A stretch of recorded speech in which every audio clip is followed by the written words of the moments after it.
قريش إيلافهم رحلة الشتاء والصيف فليعبدوا رب هذا البيت الذي يطعمهم من جوع وآمنهم من خوف. صدق الله العظيم وصدق رسوله النبي الكريم ونحن على ذلك لمن الشاهدين والشاكرين برحمتك يا أرحم الراحمين. اللهم صل على محمد وعلى آل محمد كما صليت على إبراهيم وعلى آل إبراهيم إنك حميد مجيد. اللهم بارك على محمد وعلى آل محمد كما باركت على إبراهيم وعلى آل إبراهيم إنك حميد مجيد. بھائیو، بزرگوں، دوستو، یہ روئے زمین چھ رب کائنات امیک بناون وول چھ رب کائنات پٹ بنینس چھت آسمان یہ آسمان تو بنو رب کائنات ایسے بنے رب کائنات تمس رب العالمین یہ اختیار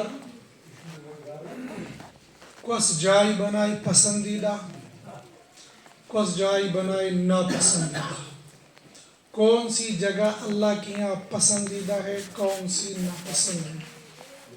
انسانوں مزن کس انسان بنون پنن مقرب تو پنن قریبی پنن محبوب. انسانوں مزش تم انسان تھی جو اللہ کے ناپسندیدہ بندے بلکہ وہی سروئے زمین کے اوپر بوجھ ہے.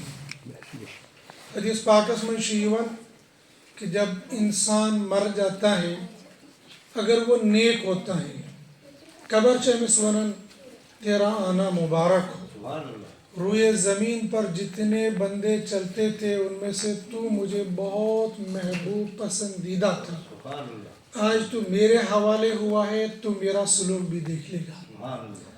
ات مقابلس مزن اگر کھانا بے ایمان چیون دفن کرنا یہ قبر چس ونن او اللہ کے بندے، روئے زمین پر جتنے بندے چلتے تھے ان میں سے سب سے زیادہ بغض مجھے تیرے ساتھ تھا، آج تو میرے حوالے ہوا ہے، آج تو میرا معاملہ بھی دیکھ لے گا. قبر اتیٹ پانوی ملن اتیٹ اتس مز ات تراون پھر اس کی پسلیاں ایک دوسرے سے مل جاتی ہیں، پھر طرح طرح کے عذاب ہوتے ہیں. صبح ایک الگ موضوع مین ونش گارش ہے کہ ان انسانوں میں اللہ کے محبوب بندے بھی ہیں، مبغوض بندے بھی ہیں. محبوب و مزیس حضرات انبیاء علیہ السلام، حضرات صحابہ کرام، ازواج مطہرات، محدثین، اولیاء کرام. پنس عام انسان چھ عام انسان مزہ کہیں انسان اللہ تعالیٰ سن واریاہ ٹیٹ واریاہ محبوب. ممکن جو ہمارے درمیان جب ہم مسجد میں آتے ہیں یا کسی دینی مجلس میں ہوتے ہیں اللہ کے ایسے محبوب اور برگزیدہ بندے ہوں گے جن کو ہم پہچان نہیں پائیں گے.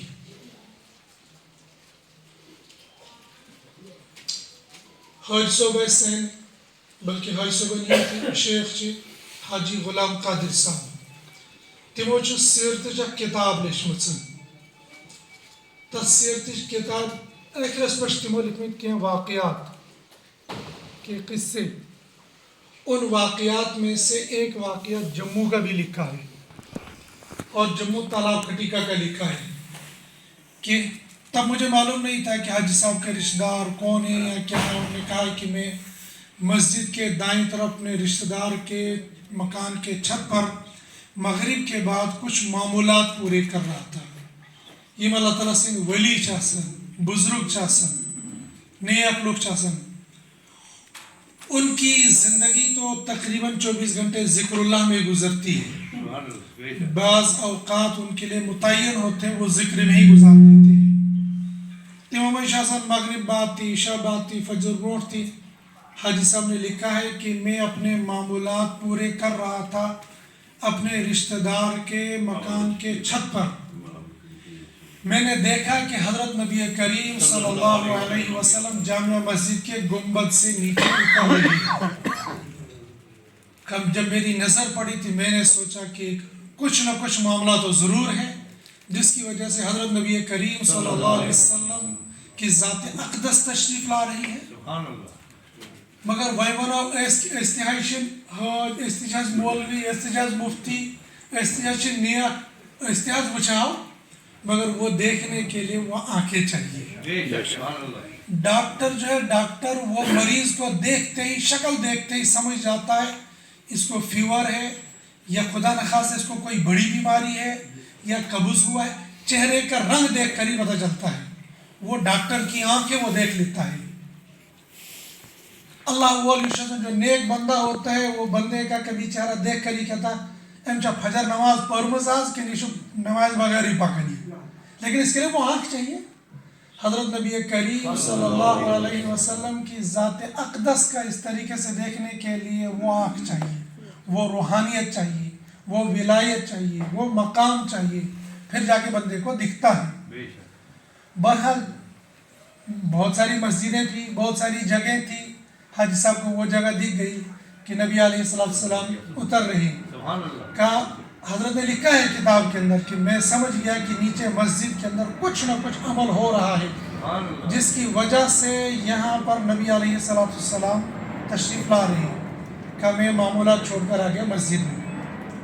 تو میں نے تو وہاں اور کچھ نہیں دیکھا، البتہ یہ اسی طریقے سے مجلس لگی ہوئی تھی اور مجلس میں ایک بندہ واز کر رہا تھا. یہ میں نے اس کوشش پر اللہ وائل چھوڑا کہ وہ اللہ والے وہاں بیٹھے ہوئے تھے اور وہ ایک بندہ واز کر رہا تھا، بس وہی میں نے دیکھ لیا. گویا معلوم یہ ہو گیا کہ بعض بندے مجلس کے اندر ایسے بیٹھے ہوتے ہیں کہ ہمیں نہیں پتہ کہ کون کیا ہے، کون اللہ کا کتنا ولی ہے، کون اللہ کا کتنا پیارا ہے، یہ معلوم نہیں ہے. حضرت مفتی نذیر صاحب حج صاحب اس میں بنڈ پور تذکر کا ہے بانڈی پورہ میں مفتی نذیر صاحب، اور انہوں نے ایک مرتبہ سنایا حاجیوں میں بات کر رہے تھے کہ حجاج اکرام آپ جا رہے ہو، تم کو روضہ رسول صلی اللہ علیہ وسلم پر جانا ہے تو کچھ ہدیہ لے کر جانا ہے. تو ہدیہ لے کر پھر ایک پروفیسر کی کارگزاری سنائی. کہنے کہ پروفیسر گئے تھے حج پر تو مجھے کہنے کہ مفتی صاحب تو پکے کس میں سے تھے میں آئیشو سلام پیش کروں. جو آپ میں سے روزہ رسول پر گئے ہیں تو معلوم ہے سلام پڑھنے کے لیے جاتے ہیں. کہتے میں تو بس ٹھیک ہے شیموں پر مت بولو نا مفتی صاحب میں آئیشو کیا ہدیہ اور مت سو ہدیہ میں پیش کروں. اب ہمارے یہاں ہدیہ یا تو پیسہ ہوگا یا کوئی چیز ہوگی کھانے پینے کی یا پہننے کی، اس کو ہم ہدیہ کہیں گے. مجھ سے فرمانا میں پرستے کیا ہدیہ چھو دن میں آئیشو درود پاک پر میں نے ان سے پوچھا کتنا پڑھ کے آئے ہو؟ کہنے لگے الحمدللہ میں 2 لاکھ مرتبہ درود پاک پڑھ کے آئے. کہ میں اس کو دیکھنے لگا. ڈیوٹی کے اعتبار سے وہ ایک پروفیسر ہے. پروفیسر جائے گا تو شلوار قمیض میں تو وہ جائے گا نہیں، وہ پگڑی پہن کر تو جائے گا نہیں.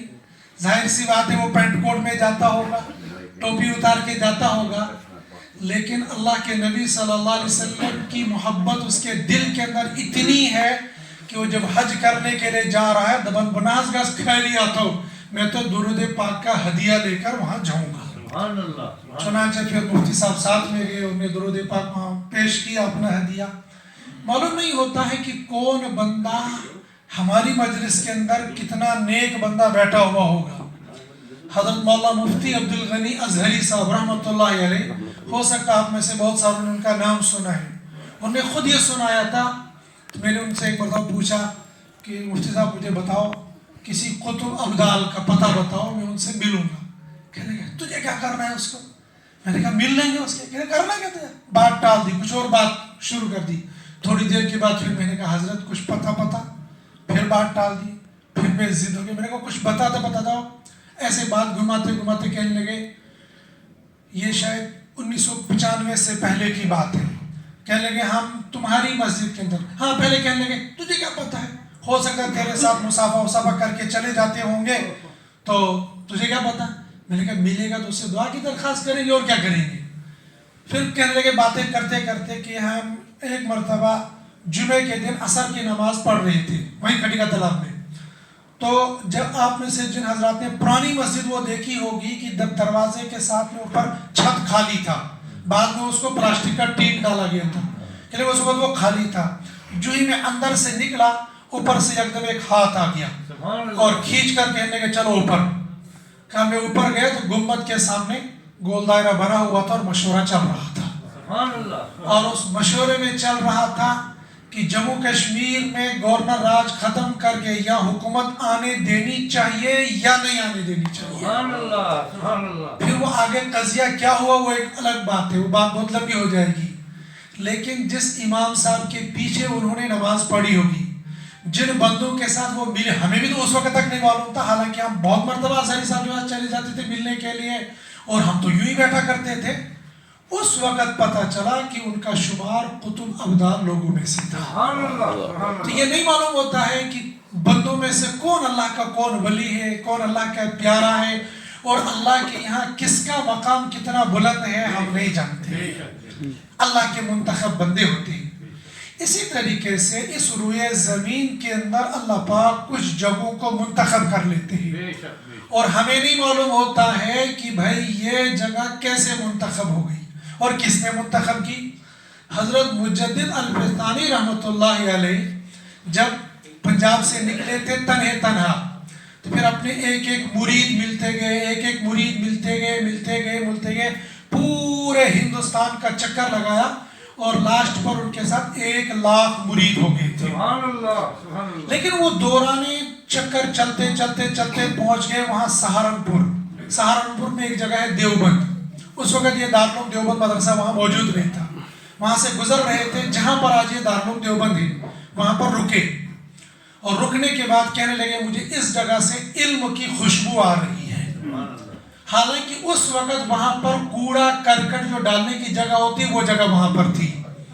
وہاں پر رکے اور رکنے کے بعد کہنے لگے مجھے یہاں سے علم کی خوشبو آ رہی ہے. پھر جب وہاں سے نکلے گئے 1857 کا قضیہ ہو گیا، علماء کرام کو ختم کیا جانے لگا، قرآن پاک کے نسخوں کو جلایا گیا، علماء کو ذبح کیا گیا. اس کے بعد دارالعلوم دیوبند کی بنیاد اسی جگہ پر پڑی اور آج بھی وہ دارالعلوم دیوبند وہاں پر موجود ہے. یہ اللہ کے ولی جو ہوتے ہیں، اللہ کے بندے ہوتے ہیں، ان کو کبھی کبھی اللہ یہ بھی دکھاتے ہیں کہ اس جگہ ہونے والا کیا ہے. خیر بات لمبی ہو جائے گی. یہ جگہ جس جگہ پر میں اور آپ اس وقت بیٹھے ہیں اور ہم نے اس وقت ظہر کی پہلی نماز یہاں پر ادا کرنی ہے، کس بندے کی یہ رہی ہوگی، اس کے مائنڈ میں کبھی یہ رہا بھی ہوگا یا نہیں رہا ہوگا کہ یہ جگہ میں نے مسجد کے لیے دینی ہے، یا ہو سکتا ہے آپ نے یہ خریدی ہوگی اور سارے لوگوں کا کنٹریبیوشن اس میں رہا ہوگا تو پھر آپ نے یہ جگہ خرید لی ہوگی.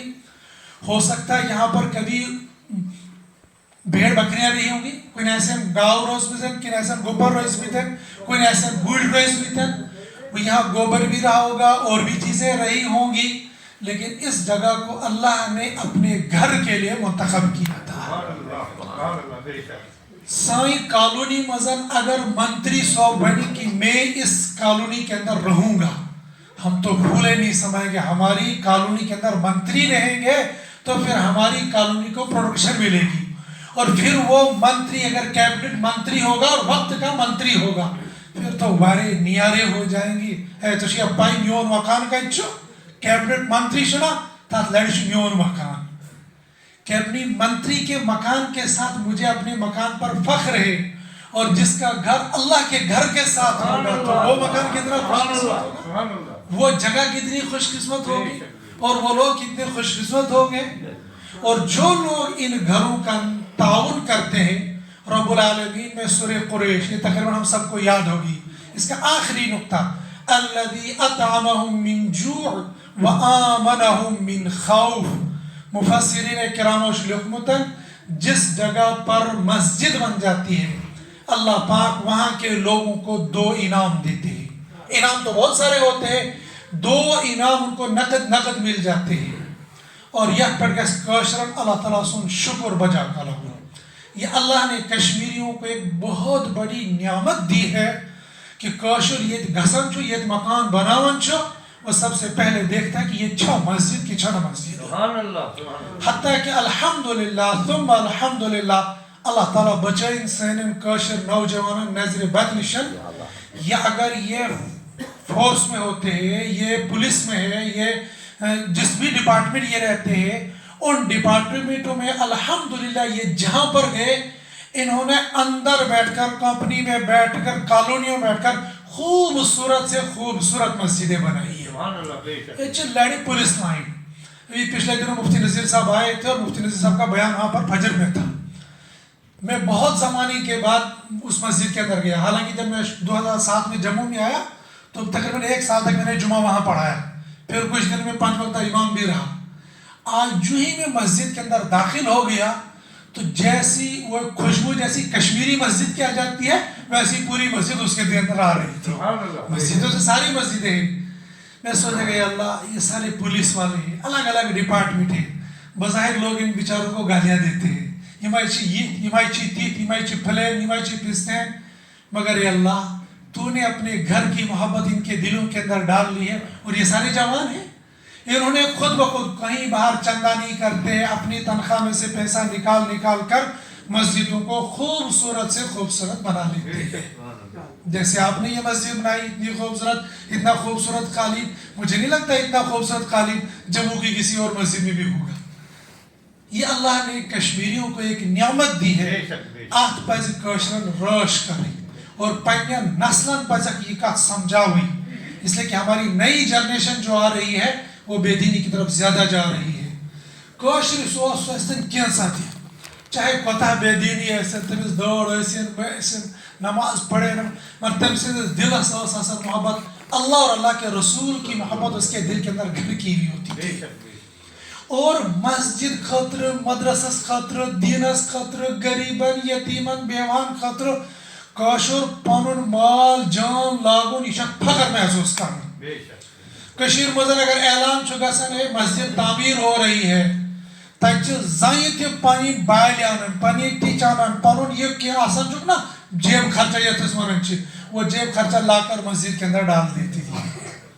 بلکہ کینٛہہ زنہِ چھِ کشیر یِوان اور أسۍ تہِ حظ کرو کٲم. میں نے بچپن میں دیکھا ہے عورتیں آتی ہیں ہم گارا لائیں گے، ہم پتھر لائیں گے، ہم یہاں کام کریں گی. یہ اللہ نے ایک جذبہ دیا ہے. اس جذبے کے تحت الحمدللہ بہت سارے کام اللہ آپ سے لے رہے ہیں. اللہ کرے کہ یہ جذبہ باقی رہے. اسی جذبے کے تحت الحمدللہ جموں کے اندر جگہ جگہ پر مسجدیں بن گئی ہے. یہ تو مسجد بنمسن اللہ تعالیٰ کرنے تھے قبول. بہت سے ورن کہ اللہ تعالیٰ نے ورمتن کہ میں ان کو 2 انعام دوں گا. الذی اطعمہم من جوع، ان کے یہاں سے فقر و فاقہ ختم کر دوں گا، ان کی یہاں بھوک مری نہیں ہوگی. شاید بہت سارے صفات میں سے ایک صفت یہ بھی ہے کشیر مزن کتے حالات آئے مگر تم باوجود چھ بے نماز سے بے نماز کاشر تہ سہ کھانا مہمانہ گھم آسن، کھانا پوس گھم شامس آسن، پس بغیر چھ نمس وار یوان کینٛہہ تہِ نہ. اور پھر جب پوس گھر میں جاتا ہے دپان حظ یہ کھیون یہ گو مین کن یہ گو مین کن. میں دپان یہ سورُے چین کنے مین کن چھُنہٕ ییٚتہِ کِہیٖنۍ تہِ نہٕ. تو بیٚیہِ چھُ ونان مین کن. وہ بیچارہ کھا کے مر جاتا ہے لیکن کھلاتا پھر بھی رہتا ہے. حالات اتنے ہیں کہ بظاہر لگتا ہے سب کچھ ختم ہو گیا لیکن چونکہ ہاتھ اللہ نے فری دیا ہے اس کو لٹاتے رہتے ہیں اس لیے اللہ اور دے رہا ہے. سوچ قرآن پاک سے تفسیر الذی اطعمہم من جوع، بھوک مری ان کے ساتھ ختم ہو، وآمنہم من خوف، ڈر وار تو چھنہٕ یمن روزان کینٛہہ تہِ نہ چھُ یمن انسانن ہُنٛد ڈر تو نہ چھُ یمن موتُک ڈر. ہم چل رہے تھے ایک مطلب جنازہ جا رہا تھا تو ہمارے جموں کے 8-10 ساتھی نے پوچھا کہ جنازہ جگہ ہاں، کہنے بوڑھا تھا یا جوان تھا؟ کہتے کیوں؟ کہتے نہیں ویسے پوچھ رہا ہوں. کہنے لگا نہ بوڑھا تھا نہ جوان تھا، 1.5 عمر کا تھا. کہنے لگا ہاں ٹھیک ہے تو عمر تو کہنے لگا پھر کیا ہوگا، جوان مر جاتا پھر کیا ہوتا؟ یہاں تو کتنے جوان روز مرتے رہتے تھے، ہم تھوڑی اس کہ مر گئے تو پھر کیا ہو گیا، مرتے رہتے ہیں. اللہ نے یہ بھوک مری ختم، فری ہاتھ دیا ہے کہ خرچ کرتے ہو اور ایسے اللہ نے ہمت دیا، حوصلہ دیا، ڈر خوف یہ سب ختم کیا. یہ اللہ دے دیتے ہیں جب اللہ کے بندے اللہ کے گھروں پر، دین پر، نیک بندوں پر خرچ کرتے رہتے ہیں.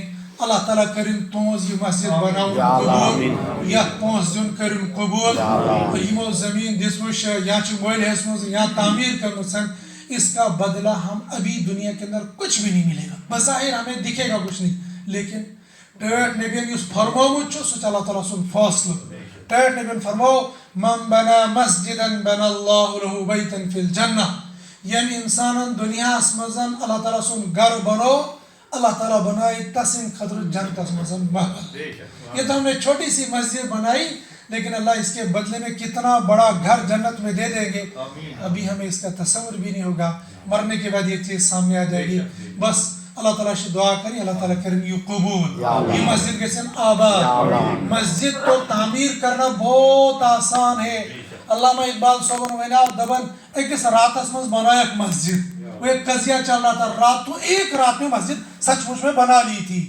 لیکن مسجد کو بنانے کے بعد پھر اس کو آباد کرنا ہوتا ہے 5 وقتہ مسجد میں جماعت کے ساتھ ادا ہونی چاہیے پھر مسجد کی آباد کاری کے لیے محنتیں ہونی چاہیے یہاں سے مسجد نبوی کے اندر درس و تدریس بھی چلتا تھا ترغیب بھی ہوتی تھی ترہیب بھی ہوتی تھی نماز بھی ہوتی تھی سب کچھ اس مسجد کے اندر چلتا تھا ایسے ہماری مسجدیں ہوں مکتب ہوں ترغیب ہو ترہیب ہو واعظ نصیحت ہو اللہ کے بندوں کو مسجد کے ساتھ جوڑنے کی ساری محنتیں یہ ساری کوششیں ہوں اللہ تعالیٰ کریں سون یہ بناویں قبول نماز قبول اور سانن بچن کریں روش سانس اہل و عیالس کریں روش سانن بچن دینش سمجھ دینش فہم دینش فراست اور پگہ قیامت دعا یہ گن سین نام اعمال از برونٹھ پیش کرنا پھر اللہ پاک دے دیں گے یہ بیلی چرانے کی وہ مسجد تم نے بنائی تھی اس کے نام اعمال یہ تم بنائی وآخر الدعوانا الحمدللہ